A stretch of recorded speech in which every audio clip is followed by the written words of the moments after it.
In English, we have a proverb that goes, accidents will happen. Accidents will happen. So do not at all say, no, no.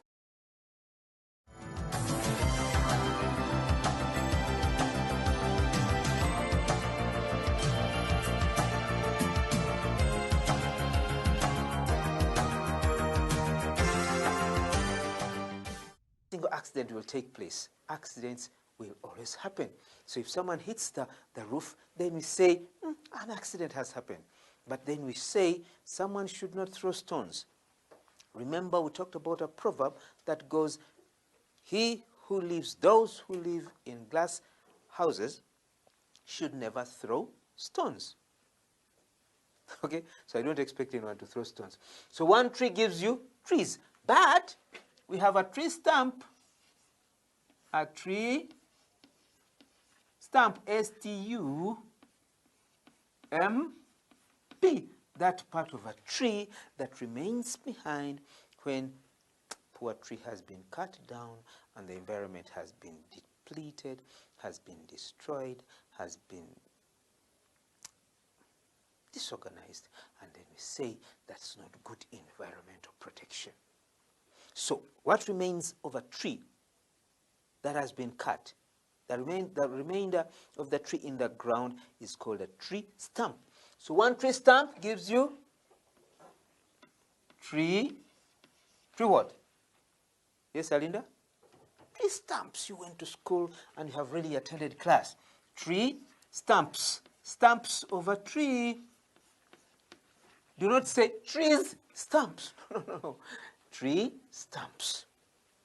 Just like a school gives you schools. Thank you. Then a boy gives you boys. Thank you. Emma.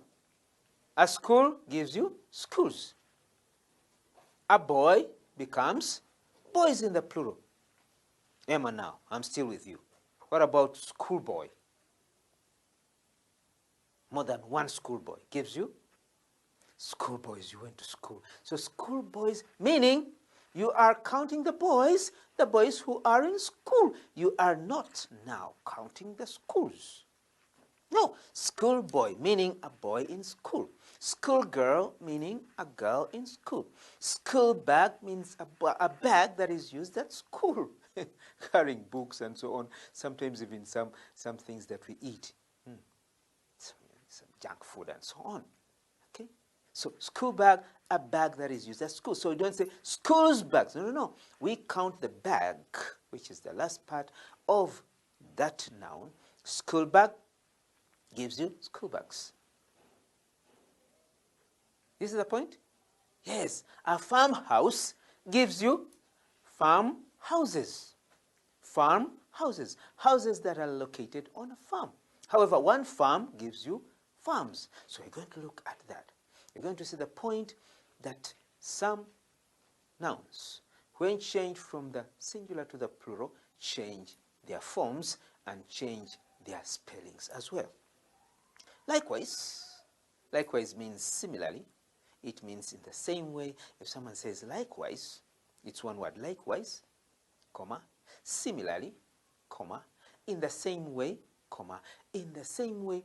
Some pronouns change from singular to plural. I was talking about his house, his. If it is a he and he has his big nose, then of course you may have another he, and each he has a big nose. Okay, he has a big nose. He has another big nose. The other one has a big nose. 3 he's, each with a big nose. So talk about the many he's with their big noses. Okay, he has a big nose. It becomes they. He has, they have. He becomes they and have, which is the helping verb. The auxiliary verb will change from have, he has, changes from singular has into have. He has, like me, you can say, he has a blue coat. He has. Teacher Baruli Aderi Enoch has a blue coat. But even another person will come wearing a blue coat. And so, oh, Teacher Baruli Aderi Enoch and his friend have blue coats. You cannot say have a blue coat. Can two people wear a blue coat together? No, each one has a blue coat. So each one has. So they together have. So has as a helping verb, as an auxiliary verb, changes from has, singular, into have, plural. So we're going to see that nouns change, most nouns, not all, because, for example, I love you very much, don't I? Jimmy, don't you think I love you? Yes, I do. I love everybody here minus nobody. I love you very much. And so that means I have a lot of love for you. I have love for Jimmy, love for Sarah, love for Maria, love for Jeremiah, love for Patience, love for Patricia, love for Alinda, love for Fatia, love for Muhammad, love for Isa, love for all of you. But can you count my love? And then you say, Teacher Baroli Enoch has one love for Fatia. He has one love for Suvi. He has one love for Alinda. No, he has three loves. No, we say he has much love. So that love is not countable. It is uncountable, so it does not change. He has a lot of love. Mothers have a lot of affection for their babies. But look, there are some mothers who don't have affection, who don't have love for their babies. They get pregnant, maybe by accident, you know that, and then later they produce these babies, maybe they abort, and then after that throw the babies onto the rubbish pits. Dangerously dangerous, poor, not wise mothers. I don't think they are wise. They are unwise and they are murderous. Murderer mothers. So one murderer mother, singular. Many murderer mothers. One murderer, three murderers. One killer, four killers. One poacher, four poachers. One man, three, Alinda, three men. One woman, Maringa, one woman, two women. Thank you very much. And so on and so forth. So we're going to count. We're not going to count the whole world, but we're going to read through up to the end and come back and start off hammering what we're supposed to do. Number that is singular and plural forms. We've already mentioned this: singular, meaning individual, and plural forms, more than one. 1.5, 2, 3, 4, 10, 1,000, 1 million, that is plural, more than one. By number, by this word number, capital, in grammar, yes, grammar is how you use words using the rules in a language to communicate, sometimes to form sentences. That is grammar. And you don't write things anyhow. Never say anyhowly. There's no word called anyhowly. There's no adverb called anyhowly. Don't sweep the yard anyhowly. That's wrong. Do not sweep the yard anyhow. Do not sweep it carelessly. Sweep it carefully. So here we have grammar. Following the rules. How to write in proper spelling. How to write using the proper pronunciation, punctuation marks, and so on. Full stops, commas, and so on, as we saw. So that is number. So a number in grammar, we are talking about singular and plural forms. We have talked about this. Singular and plural forms are directly concerned with nouns, directly, but indirectly with adjectives also, even adverbs. So singular and plural forms are directly concerned with nouns, connected with nouns, comma, pronouns. Remember, nouns are things, names of things, places, people, feelings, ideas, visible and invisible nouns, abstract nouns, countable nouns, and so on.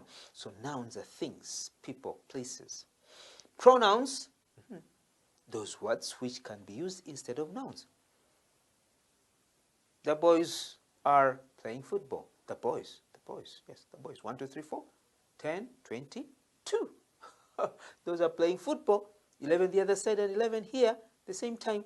So the boys are playing. Then you say, who are playing? Well, they are playing football. Then someone says, but who are they?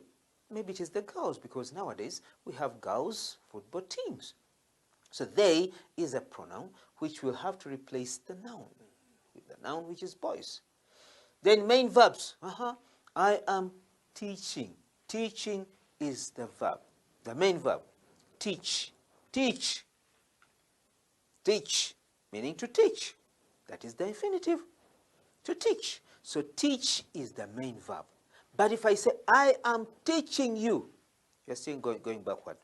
I am teaching you, the word am is the helping verb, the auxiliary verb. It helps the main verb to gain weight. I pronoun, I, then you say who? Teacher Baruyade Enoch is the name, and then he is talking about himself, and he is I, the I which is capital I, always capital I. Never talk about yourself, write about yourself using small I. No, it must be capital I. That personal pronoun I must in full capital letters and in blue must be written as a capital I. I shall see you tomorrow. I. Then if you hear the voice, I shall see you tomorrow.